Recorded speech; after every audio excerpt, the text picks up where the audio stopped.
everyone, thank you so much for coming back to my channel. Rachel Gray here. It's Wednesday, and so that means it's time for another Millennial Journey video. And today our topic is how to find love. So as a millennial, you know, our parents are starting to ask, so are you gonna get married? What's going on like with your love life? That's always the question. I mean, you're probably starting to think about it. So I didn't think I was equipped enough to handle this on my own. So I wanted to actually interview my cousin. Her name is Helena, and she's actually from England. She was, fun fact, she was one of the last couples, I think she was the last couple, her and her husband were the last couple to get married in London before COVID-19 lockdown. So that's, you know, a fun fact about them.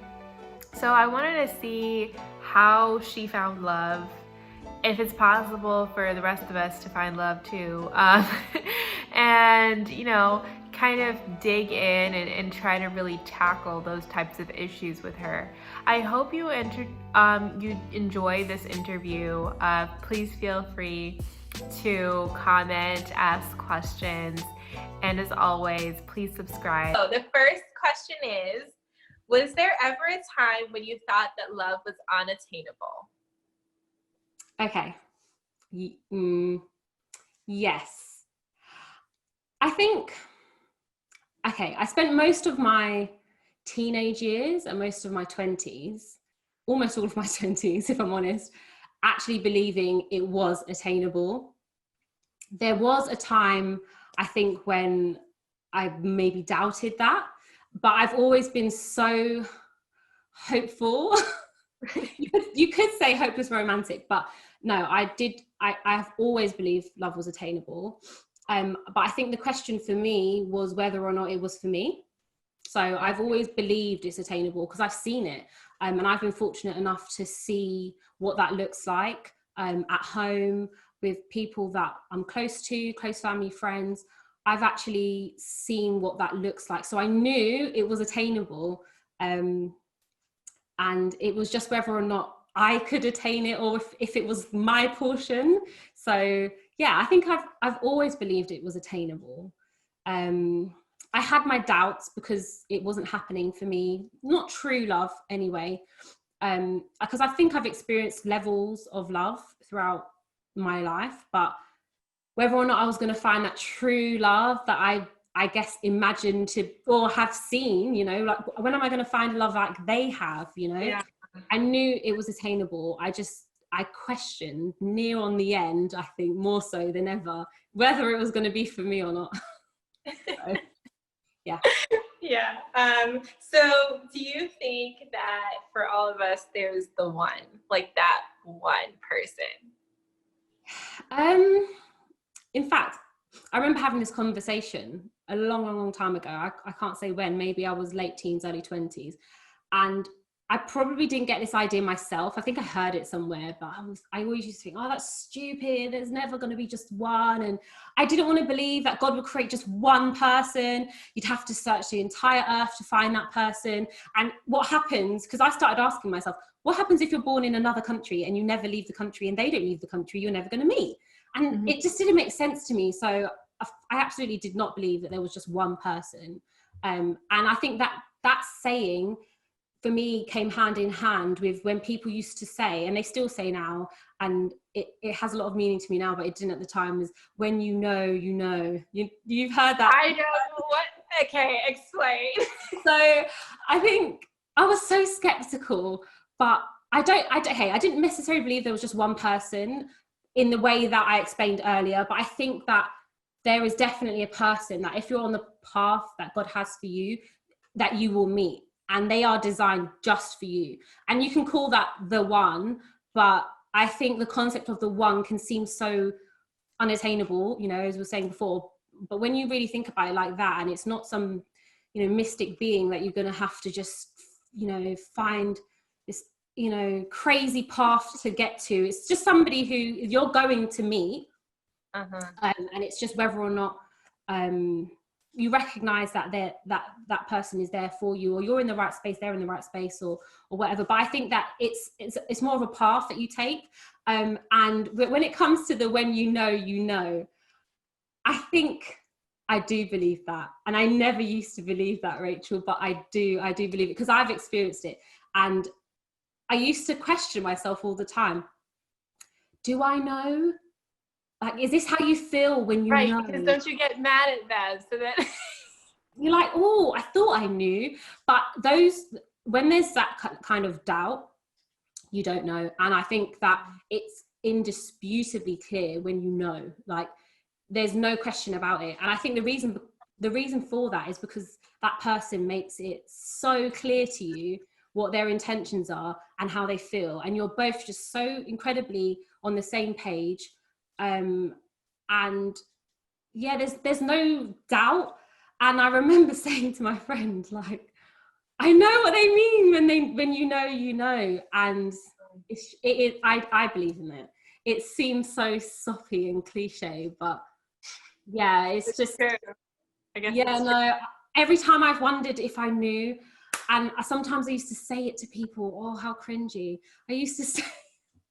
It's cringy for me. Think about how I felt at the time, but it makes perfect sense if you really go into it. But yeah, I used to think. I think I have that feeling. I just know, but like I didn't know, and I knew I didn't know, but I wanted it to be true so bad. But yeah, no, I think there is, to some extent, the concept of the one does exist. Yeah. So obviously, just like all of us in our late 20s to early 30s, we've had failed relationships, right? Yeah. So did you ever think that you were going to get married to a past partner? And did that give you any doubts when you met your husband? So I had 3 failed relationships in my adult years. I think I had one really, really toxic one in my teens, which I don't even think counts. Probably had more impact on my following relationships than, I ever imagined it would. But yeah, in my adult years, I think I had three relationships. Did any of them? I think one came close. One might have come close. And ultimately, I never actually honestly pictured walking down the aisle with any of my ex-boyfriends, actually. Like, you always think about a wedding, right? Like, I don't know, I used to think about these things. And although, like, for this person, I could never broach the subject of marriage, more or less, imagine it to be the case. So because of that, although I could see that there were elements that were,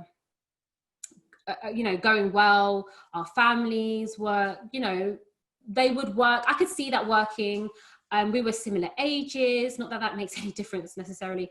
But I think the difference was we couldn't talk about marriage. It wasn't a conversation we could have. I wasn't, I was made to feel bad about even bringing up the subject. So did I think we'd ever get married? No. We didn't come close to getting married.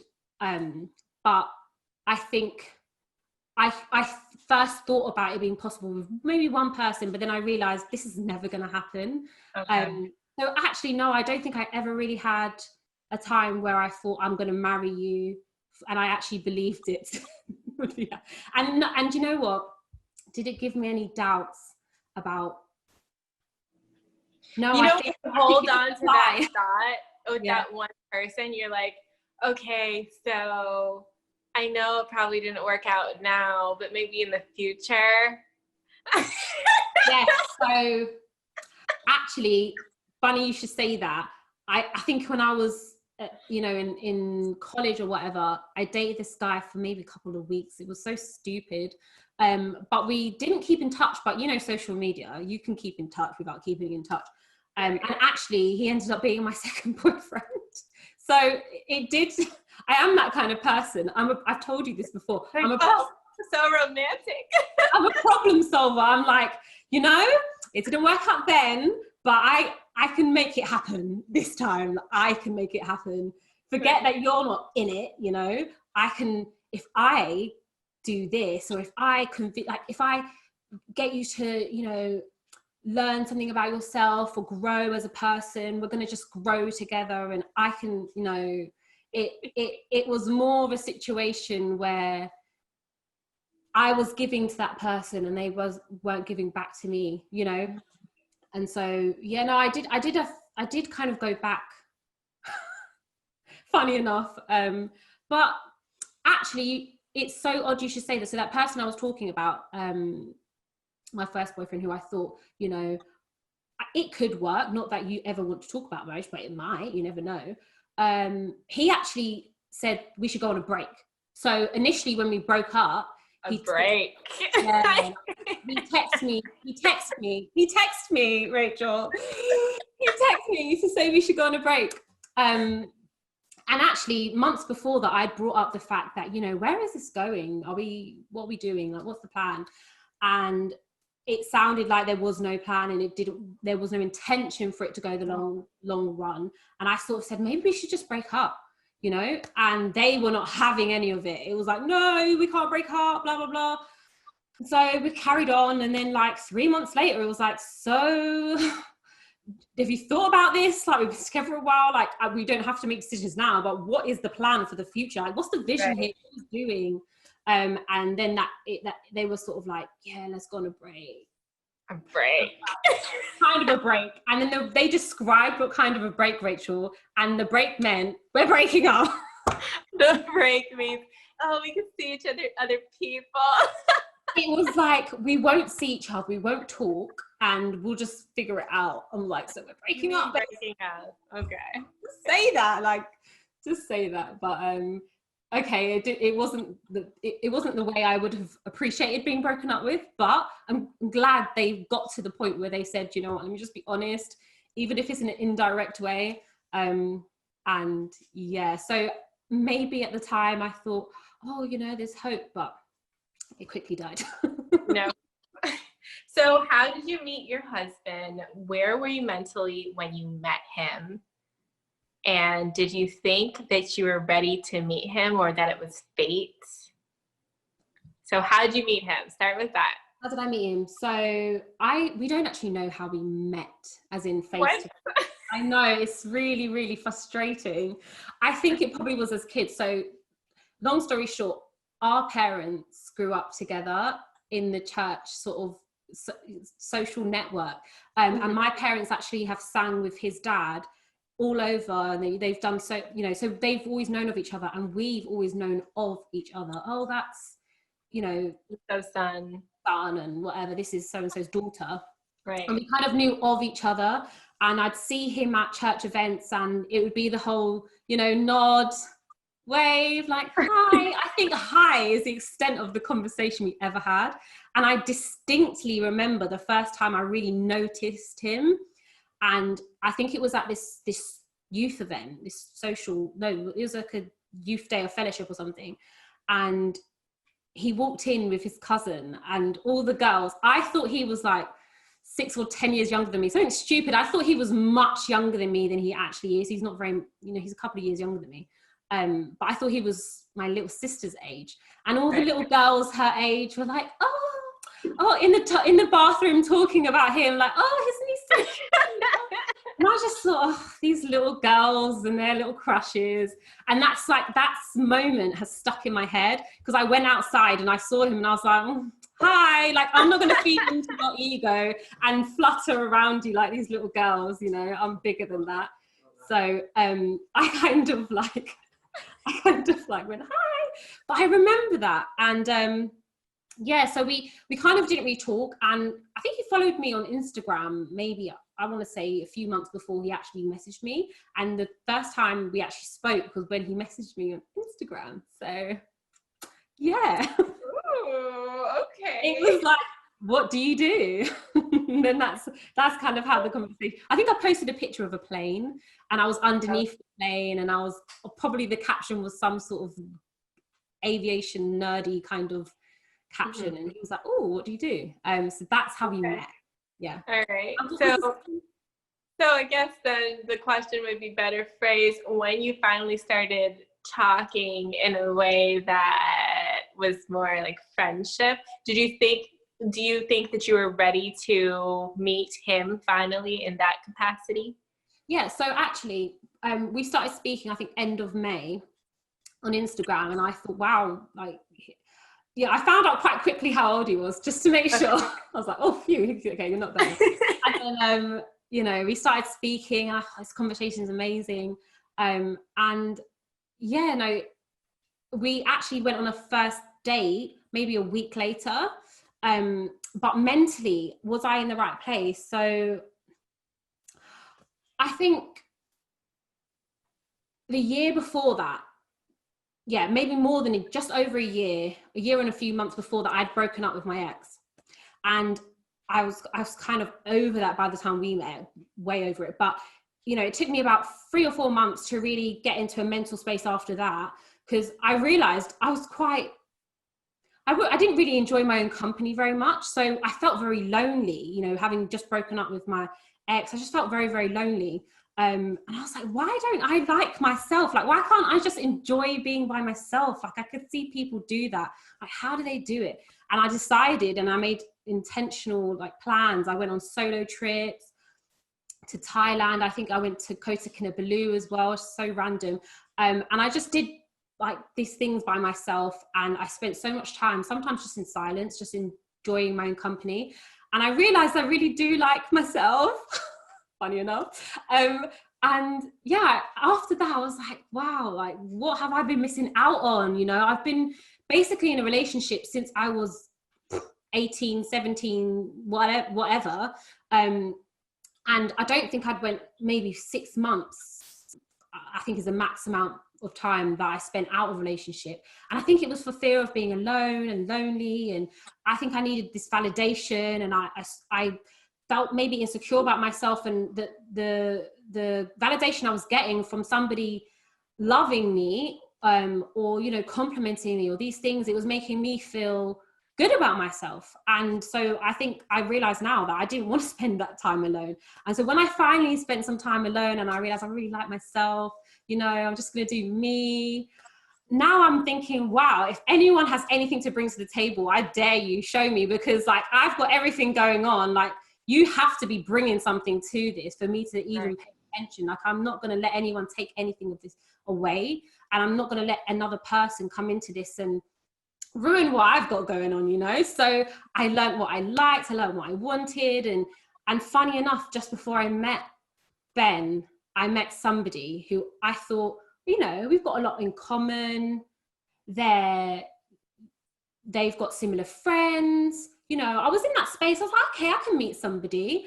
And I had so much in common with this person. And I thought, oh, wow, I've got so much in common with you. This must be a sign, this is a sign. But what I didn't realize is that, having had so little, in common before with my exes, and not being aligned, even going a step further and being closer to that, it kind of got me like, oh, this must be something, And it's dangerous when you do that, because you don't realize, hold on a minute, just because it's better than what you've experienced before doesn't mean it's the best. And we were so not aligned in terms of where we were in our lives, what we wanted. But because we had a lot in common, I was like, oh, it's something special, And I think it naturally just came to an end. It didn't really go anywhere. We weren't dating really, we were meeting up and what have you, but it didn't really go anywhere. And I was kind of disappointed at the time, to be honest with you, because I thought, oh, another one gone. Another one, and this one seemed like it had potential. What's going on? And I kind of like, no, Helena, you've grown. This shouldn't happen to you. You're being careful. You're thinking about this. You're conscious. And I realized that actually, if I never, and I've said this to you, but I'll say it again, if I never meet somebody, am I going to just be happy by myself? And if I knew for a fact right now that I would never meet that person, would I spend the whole time looking and searching and hoping, or was I just be happy and enjoy my life and live it to the max? And I just decided, you know what, I'm just going to do that. And so when Ben started talking to me, I was in that mental space. I was in like, I want to be me. I just want to do my thing. I'm not going to meet anybody. So it's fine. It's not for me. Like, so when he messaged me, I was thinking like that. I was thinking, no, like it's not, you know. Right. So was I ready to meet him? I think I was definitely ready. Did I think I was ready at the time? No. My best friend will tell you, Naomi, she will say, you know, I messaged her like, what's the point? Why should I even go on this date? You know, why? What's going to come of it? Now he's your husband. I was so skeptical. I was like, sure, he's great to talk to, and I'm just going to go for the conversation, you know, like it's whatever. You know, it's just nothing's going to happen. What's going to happen? You know, like nothing, it's not for me. So, and I was ready to but I was right where I needed to be. Right. You knew yourself. Mm-hmm. So now that you are married, what advice would you give to your younger self who hasn't found the right one yet, and they're holding on to a relationship, one of those failed relationships, because maybe if they hold on a little longer, it might work? That sounds like the younger me.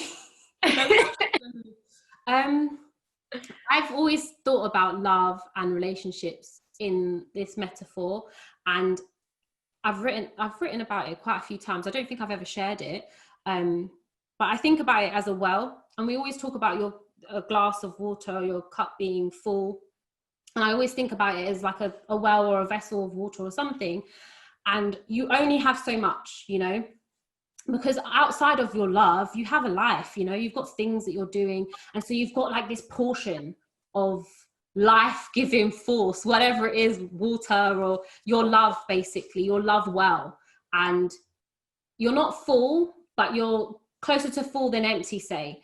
And you both have that, and you share that, and you give a bit of yourself, and that person gives a bit of them, and it works. But when you're giving and giving and giving, and you're emptying this well, you get to a point where now you've got really little left. So it's whether or not you retain that for your own, you know, to sustain yourself, or do you give more? And 9 times out of 10, when you're in that situation and you're thinking maybe a little bit longer, you're just giving and giving and giving, and that person, you know, they're now overflowing.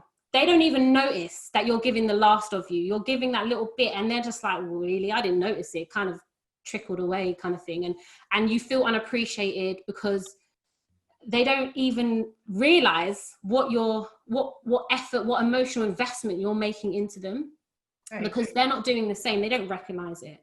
And that's really an awful place to be, because it has an effect on you mentally and emotionally when you're consistently giving of yourself and not getting anything back, or getting very little back for it to make any difference. And I think what I would say to my younger self is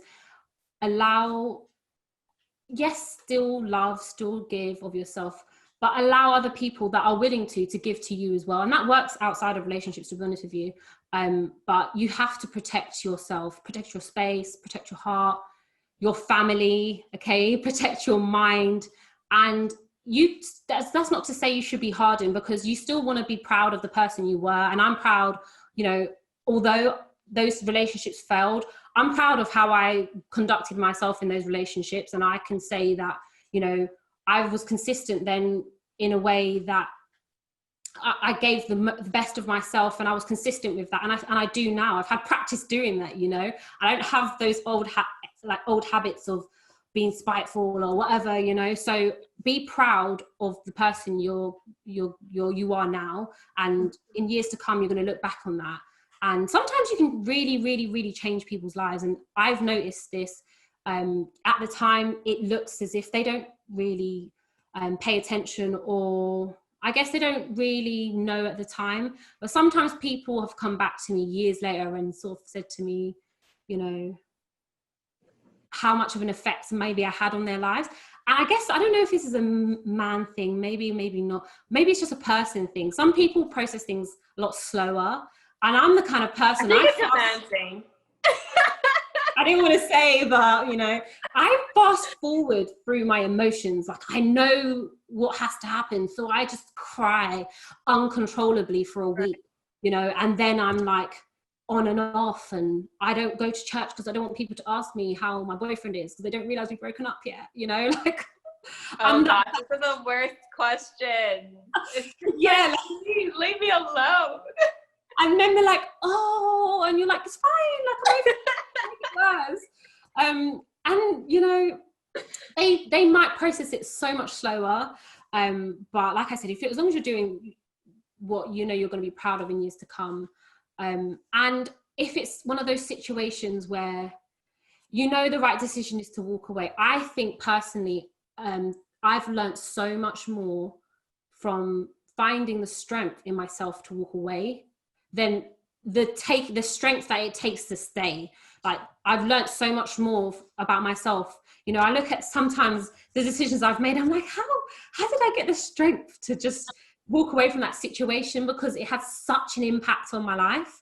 And I felt it in every aspect of my life. And I thought, how did I do that? But I'm so glad I did. And I did it at a time that it was difficult. But don't get me wrong, I was strategic. Like I wasn't going to mess up my, you know, high school GCSEs for nobody. Or no, it was my university degree, I think at the time. I was like, I'll wait like 3.5 months. I've got one more assignment and then you're done. And then a week before. You gotta be smart about these things, like I know myself. So yeah, it only hurts for a time, and then you heal, and then you move forward, and you're just so much better off. And at the time you're like, I can't see it, but it is true. And I think I would tell myself, just realize how amazing you are. Like figure out, you know, who you are, what you're actually really fun to be around, you know, enjoy your company. And I think that's so important. I didn't need anybody to complete me. I'm such a bubble of person as well. I can't even believe that I didn't have enough to kind of keep myself entertained. Like there's so many facets of me I could have like got to know at that time. But I guess I was too busy spending time with his friends, spending time with his family, like giving of myself. And that's another thing I would definitely say. I didn't necessarily recognize what it looks like to be. So when I say you're giving of yourself and you're not getting anything back, I could hear people say that. I'd go to seminars and I'd hear pastors and counselors and stuff like that say these things. And I just didn't think it applied to me. And so practically speaking, that's you being the one to, and I say always, I mean 9 times out of 10, you know, you always call them, you always initiate a meetup, they always let you down last minute, you know, you're the only one to plan special events when they need support, whether it be financially, it's, you know, emotional support, whatever it is, you're always there to give it, and they don't necessarily do the same for you.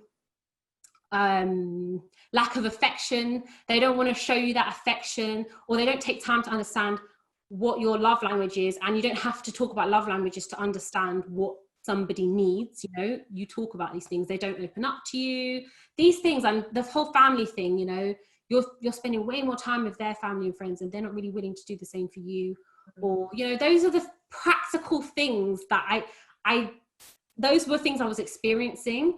And you could say to me, oh, it's an unequal situation where you're giving everything to them and they're not giving anything back. And I would have been like, but they do this though, but they do that though. You know, like I couldn't see what that looked like practically. So, or like I'll be getting the silent treatment, like this kind of conditioning. You know, you want to talk about a problem, I don't want to talk about it. I don't want to talk about it, so I'm going to give you silent treatment.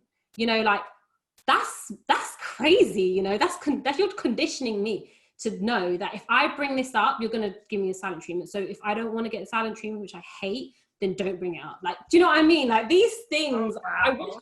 I wish I had like practical advice from people, you know, what you can actually take and apply and realize, oh, that's what that looks like. You know, people say emotional abuse, or people will say controlling behavior. And you just think, what does that actually look like? It's not like a movie where they're like throwing things at you because your skirt's too short, you know. Sometimes it's so subtle. And it's just being able to recognize that my younger self was so naive, you know. And I think I'd love her to know that, yeah, those are the things to look out for. And like I said, the one thing I would say, the last thing I'd say is it's a marathon, and you want that person, you want a person beside you that can go the distance, you know, and support you, and you support them. And it's not a race. I don't think you should chase anybody, Helena. Don't chase anybody. I'm actually talking to my former self. Like, hoping she hears me. Someone's Never. You know, the egg doesn't chase the sperm. And I'm like, oh. No, it does not. The sperm chases the egg. Very true. Scary. Yeah. But I guess what I've heard from you, though, is more than anything, know yourself. Because if you can know yourself, and if you love yourself, and if you work on yourself to the point where you actually are in love with you, then you know your value. And whenever somebody starts treating you in a way that isn't up to par, bye. You hit the nail on the head. That summarizes everything. It's like, I know me. I know that I want to be proud to bring you home. You know, I know that I value my financial stability because I've worked on that. Do you? You know, do you dream? I dream. Do you treat the women around you well? Because I need to be treated well. I know that I want to raise my children in a certain way. Do you want to raise your children like that? You know, like, are we aligned? And I only knew that by figuring out myself and what, yeah, definitely. That's just it. Loving yourself. And you know what? Me and Ben were talking about this the other day. He was saying that sometimes when you're in that space mentally, you do the things that kind of person. So you're in places, you're doing things, you're active in circles where that other person is also active, because you're both on the same mindset and the same wavelength. You're going to seminars, you're going to network events, you might just be on a social call, you might just be with similar kinds of people, and that other person who is aligned with you is in the same mental space, they're doing the same sort of things, and your paths just cross. Like that's what happens, you know. So yeah. And I feel like you were in that place. You were finally in that place where you're like, you know what? I love me and this is fun. So if I meet someone, then okay. And if I don't, then okay. Yeah. Listen, when you're in that space and you sit down, it's such a significant moment for me. Like, you're on a date and you sit down and you look at that person and you just think, okay, it's like a job interview. You don't make it like that. Obviously, you're very social, but I can just tell. Maybe I had about 3 or 4 dates, like first dates, and then it didn't happen the second date. It was like we sat down and we were talking, and immediately I thought, no, can't do that. He didn't even acknowledge the waiter. Like, they're not even a person. They're just here to serve you. No. That's an obvious one, but like, even just conversation, you know, you can tell when someone isn't being themselves and they're just trying too hard, and they're trying to impress you. They're not comfortable with themselves. Yeah, and I think that's like a younger version of myself too. It's like you are trying to impress. Yeah. Right? As opposed to you're like, okay, I have everything I need. Can you impress me? Yeah, be yourself. Like, just be. Oh, and funny enough, Ben is going to probably say this wasn't true, or the conversation went slightly differently, but on our first date, and he's looking at me, on our first date, I think he said something that really knocked me. I was like, whoa. He's like, look, because I found with younger guys, and I say younger, I mean a year or 2 younger than me, the way that they would approach me would almost be like they're trying too hard, because like they're approaching an older woman and they're thinking, oh, you know, I've got to be really like, you know, and so they'd either not approach me or just be too much. And so that's why I guess my prejudice came when it came to age, because I was experiencing that kind of a person. And Ben was only a couple of years younger than me, or 2.5 years or something like that. And I said something like, you know, I love how confident you are just like talking to me, you're just so yourself, like it doesn't matter that I'm a couple of years older or whatever it is. And he was like, the way I look at it, we're equal, you know, I'm not better than you, you're not better than me. I was like, oh, okay. Oh, well, knocked me off my pedestal. Like, really? Like, I don't want to walk into the room thinking, oh, she's way above me, I've got to get to where she is, you know? Like, we're just on the same, we're here. I don't know if that was just a front or whatever, but it was facts apparently. No, so that's how he is anyway. And I think it's a good mindset to have, because, you know, I don't ever go into a situation thinking I'm better than you, if you should be so lucky to be with me. And although obviously you want to have that kind of value of yourself, at the same time, but they're taking your time. Like, time is money. I can use this time and be investing in myself. I can use this time and be investing in my business. I could use this time to be making YouTube videos. Why is my day? But I'm spending this time with you, you know? And when you really know what you want, it's so obvious. Like, I feel like it's almost like the penny dropped. I clocked the game. I was like, whoa, it's so obvious now. Beforehand, I could see the old Helena and she'd be like, oh, you know, and getting all like, you know, taken with it. But when I clocked the game, I was like, no, not gonna work. Let's not waste our time. Not gonna work. Oh, but really, just give me another chance. You don't understand. No. I can treat you like this. I can do that. Oh, and then it's just like there's fundamental things that are never going to work, you know, here. So yeah, we kind of just was so ourselves, and it's so nice when you can just be 100% yourself, and the other person feels they can do the same, and you're just both on the same wavelength. And Ben didn't waste any time. I think I don't know how he was so brave, but like I told you what headspace I was in, so I was a bit apprehensive because I was like, but so I didn't give much away, and he was like, you don't have to tell me how you feel. I'm going to tell you how I feel, and I'm going to tell you what my intentions are from now. And it was like 2 weeks into speaking, and he was so clear about it. And it took me back, like no one has ever done that. And I've always had to, at some point, guess. And there is that element, because you can't say on the first date, you know, this is what I want to do. But he didn't leave me waiting very, very long at all. And I just knew straight away, okay, like if this works, he's willing to go the distance. Like he really is. So, and a guy sharing his feelings with me, like week 2, and telling me, you know, I really like you. I can see something happening. I was like, whoa, like I'm usually the one to say that. What the hell? Like, yeah, so yeah. Well, thank you so much for coming.